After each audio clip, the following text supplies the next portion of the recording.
Hello, I'm Brenda Wright. Welcome to my channel, Brenda Lee's Crochet. Today we're going to make little finger puppets. They're very easy and they're fun to make because you can make so many for Halloween. It's very easy to make one. Now, use your own judgment on your own finger. Mine I'm doing for me, but you can increase or decrease the amount of stitches depending on your own finger. So you can add a couple rows if your finger is longer. You can decrease a couple rows if your finger is shorter. In the around part, you can make more single crochets on the magic ring. If you have a fatter finger, like I have a fat finger. If you have a skinny finger, you can use less. So this is very doable for someone to make it their own. I just did what worked for me, for my finger. But it's a very easy pattern. So you just do it for whatever size finger you have. Okay, make a magic circle, ring, however you want to say it. Wrap around 3 times, go under 2, grab the third one and pull it up.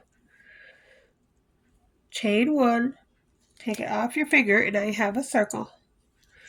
And you're going to do as many, you can play with this, as many as you need for your own finger, but I am going to do 6 single crochets inside the ring. So 3, 4, 5, and 6. Now again, if you have a smaller, skinnier finger, you can make less than 6. If you have a fat finger, which I have a pretty fat finger. My finger's pretty fat. Short and fat. So I'm making 6 for mine. But you can adjust the number of single crochets you put in the magic ring depending on your finger size. So I usually just count back 1, 2, 3, 4, 5, 6, and then go into that 6th stitch. Now, in this next row, I'm going to go over this tail so I can cut it off and not have to worry about it.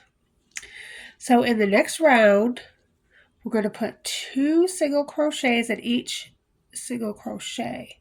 So I have 6 single crochets. And so when I put 2 single crochets into each of the 6 single crochets, I come up with 12.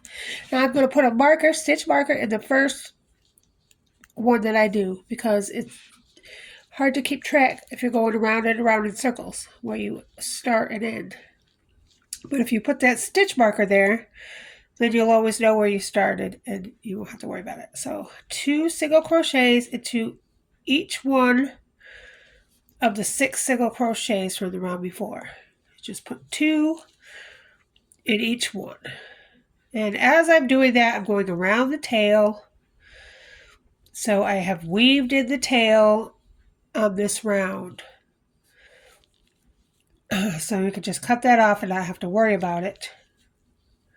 Just give it a little tug so we know it's tight and it's in there. And then just go around it. And then before the last stitch, I cut it off. Okay, so I'm just going to cut this end off because I know it's in there now. And I pulled it tight. So I know it's tight and it's gone over. So just cut that tail right out of the way. It's gone forever.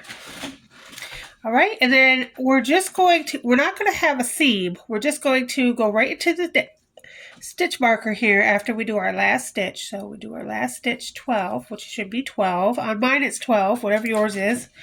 It's double whatever the first line was. Then I'm going to go right into this stitch that is marked and do a single crochet.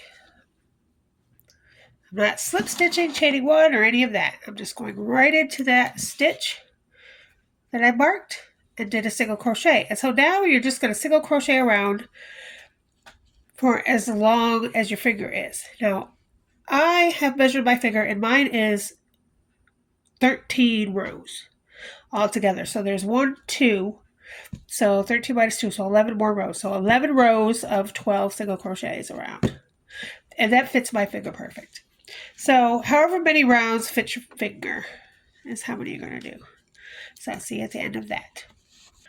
So as I'm going around, I just remove the stitch marker, do a single crochet, and then put it right back in the stitch.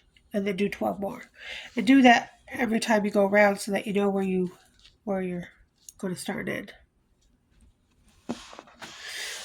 Now I've made several different ones of these, and some of them I change colors after the 6th row. So some are all the same color and some I change on the 6th row. So you can do color changes. I mean, if you want to do a candy cane corn one, you can make the top yellow, then switch it, the color for the middle, and then switch the color for the end. Some have, like, this one's all the same color, but some have heads. So after the 6th round, I change the color. So the head is one color and the body is another color. Just switch colors. You can do all kinds of things with them, but... Okay, so I've got to my 13th row. And we're just going to fasten off here. So just go into that stitch, slip stitch, chain 1 and pull, cut.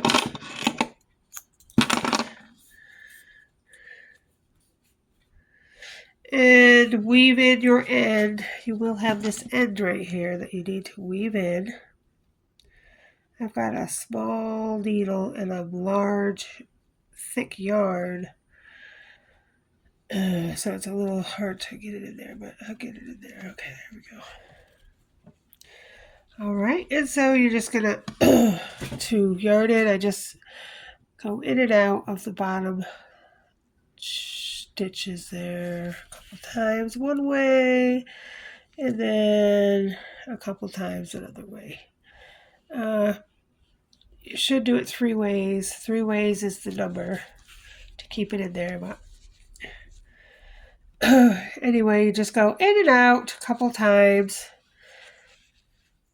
a couple different ways, and then cut the yarn off, and then it will stay, and you won't have that tail hanging out on you. Okay, so here's my finger puppet. See, it fits my finger perfect. And for this one, I'm going to make him the guy on...